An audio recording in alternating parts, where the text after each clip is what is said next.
Teve uma importante reunião, as entidades sociais que mantêm convênio com a Prefeitura de Bauru para a prestação de serviços, por meio da Secretaria de Educação e Bem-Estar, ganharam um tempo aí para as finanças ficarem em dia, O reajuste anteriormente negociado de 6,5% vai ser aplicado. Houve uma reunião entre as várias comissões, entre elas a que comandam essas comissões, a vereadora Estela Almagro, também o Coronel Meira e a Chiara Ranieri. E a propósito disso, nós recebemos aqui nos nossos estúdios a vereadora Chiara, que participou ativamente e vai trazer um resumo do que aconteceu ontem e qual é a boa notícia para as entidades. Mais uma vez, bom dia, obrigado por estar conosco aqui, Chiara. Bom dia. A reunião de ontem, na verdade, foi uma sequência de reuniões que já vem acontecendo, em especial com relação ao reajuste. Nós estamos desde o ano passado conversando, fizemos reuniões públicas, a respeito dessa necessidade, e durante o chamamento que foi feito pela Prefeitura, as entidades que se prontificaram a dar continuidade aos serviços, solicitaram então que a gente tivesse esse reajuste de 6,5%. O edital aberto na época, ele previa 13,5%. Então, em reunião pública foi assumido um compromisso de que o edital não seria suspenso, a gente não teria atrasos para a finalização desse chamamento, mas que a posterior, esse reajuste seria feito. Então, foi um compromisso assumido ainda em outubro, novembro do ano passado.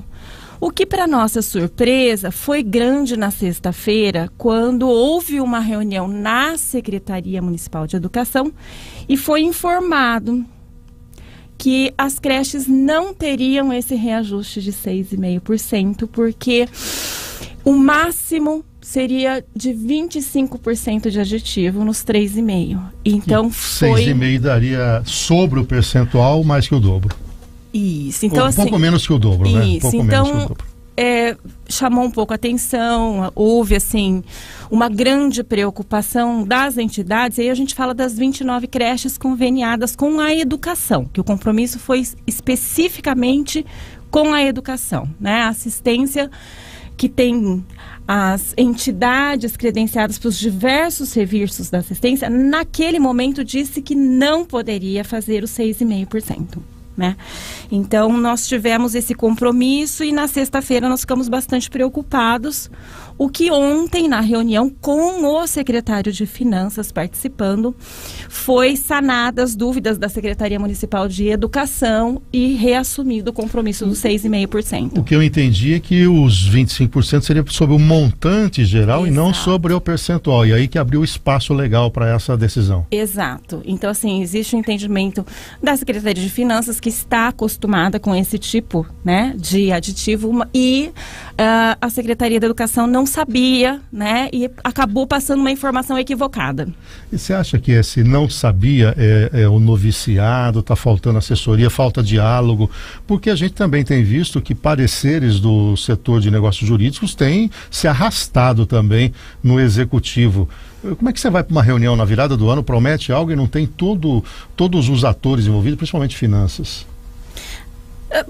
Naquele momento, anterior, imagina o seguinte: estava o procurador-geral do município, estava finanças. Então, não foi uma reunião só entre Secretaria de Educação e Bem-Estar Social. Não, estavam. E houve um compromisso assumido.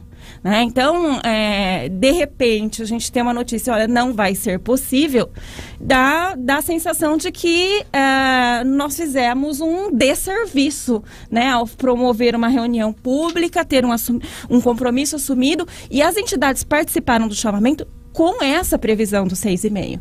Porque os 6,5% ainda já não são suficientes, Você imagina que a gente tem dissídio de professor e tudo mais. Lorena, haja pastelada. Não, haja pastelada, ação, bazar, feira, que as entidades precisam se virar, dar seus pulos para conseguir pagar as contas. Exatamente. Então, ontem as dúvidas foram sanadas, o compromisso foi reassumido e nós ficamos mais tranquilos com relação à educação. Agora, tem outro problema, que é em relação às SEBs. Porque o primo rico é a educação. E a SEBS não é primo rico. Exato. Como é que está ali? Porque são mais, 30 e poucas entidades lá? São 37. 37. E são entidades que prestam serviços extremamente relevantes, algumas inclusive na área que dá uma assistência à saúde, as pessoas que precisam, que mais precisam, inclusive.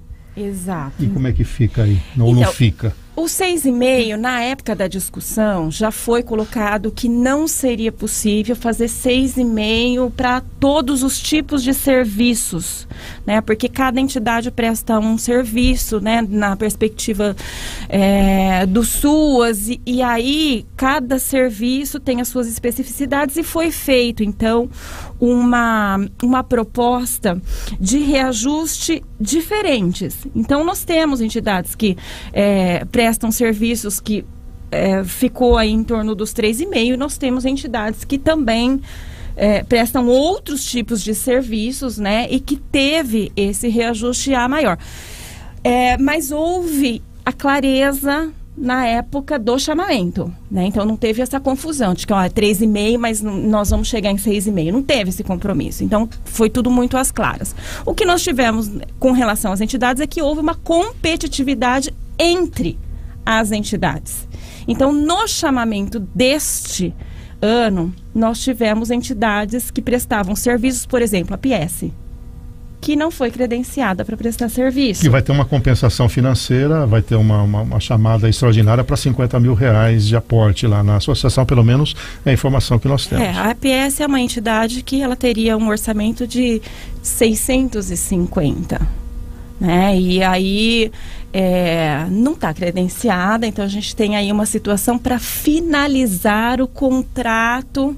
Porque ficou um resíduo de 13º e tudo mais. Algumas entidades, essa foi uma das pautas da nossa reunião. Algumas entidades da assistência e da educação tiveram dificuldade em fechar o convênio, o contrato da prefeitura de 2021. Tá? Então, com o E-Social, o terceiro setor teve que se adequar para agora. Só para esclarecer para o nosso ouvinte, antes do E-Social, você tinha uma certa flexibilidade, né? Isso. Fechou lá o ano, mas ainda você recebe verba do outro ano, joga lá. Mas houve uma decisão de que isso tem que fechar no ano fiscal e o E-Social trava o sistema. Então, quem não pagou o 13º contando com a verba pública, esse ano não pode voltar para lá para fazer o pagamento desse compromisso do ano passado. É isso, né? Isso. Então você pensa assim, a folha de dezembro paga em janeiro, a gente teria que estar contando com recursos já provisionados no contrato do ano passado. Então a gente não pode pegar o valor repassado de 2022 e pagar um compromisso de 2021, né? E aí nós tivemos algumas entidades. Então veja bem, das 37 entidades da assistência, nós tivemos 8 que não conseguiram.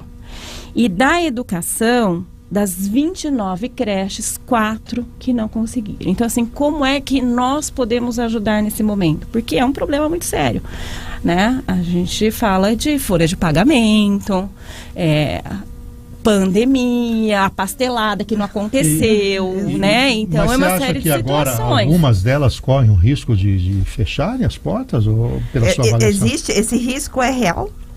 Olha, a solicitação que nos foi encaminhada e que nós encaminhamos também para a prefeitura e que estamos discutindo de alguma forma a gente ter um aporte da prefeitura para salvar neste momento, com um compromisso de que isso será resolvido em 2022 e a gente não teria esse problema. Então, a solução proposta pela prefeitura ontem foi a de que, em reunião com o Ministério Público, seria proposto um TAC para que a prefeitura socorresse nesse momento as entidades, né?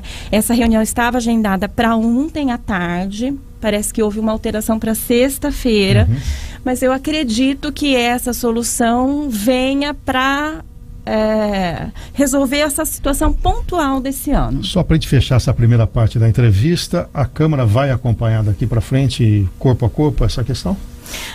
Olha... Através da sua comissão, certamente. Sim, né? O que a gente se preocupa, né, é que essa questão de adequação, a grande maioria das entidades conseguiram se adequar, né? Quem não se adequou é realmente porque não conseguiu, né? Então, assim, a gente está falando de uma excepcionalidade, né? De uma ajuda num momento de pandemia. Isso não quer dizer que a Câmara seja favorável à Prefeitura estender as mãos todas as vezes que alguma entidade, por mais importante que ela seja, ela não consiga se adequar. Então, a gente tem que considerar que é um momento de pandemia. Então, a Câmara também se posiciona no seguinte sentido: sempre foi possível, mas a partir de agora não é mais. Então, precisamos dessa adequação este ano. Exatamente. Perfeito. São 6h52. A Chiara Ranieri fica conosco aqui até o fim do programa. Vamos tratar de outros temas envolvendo a política.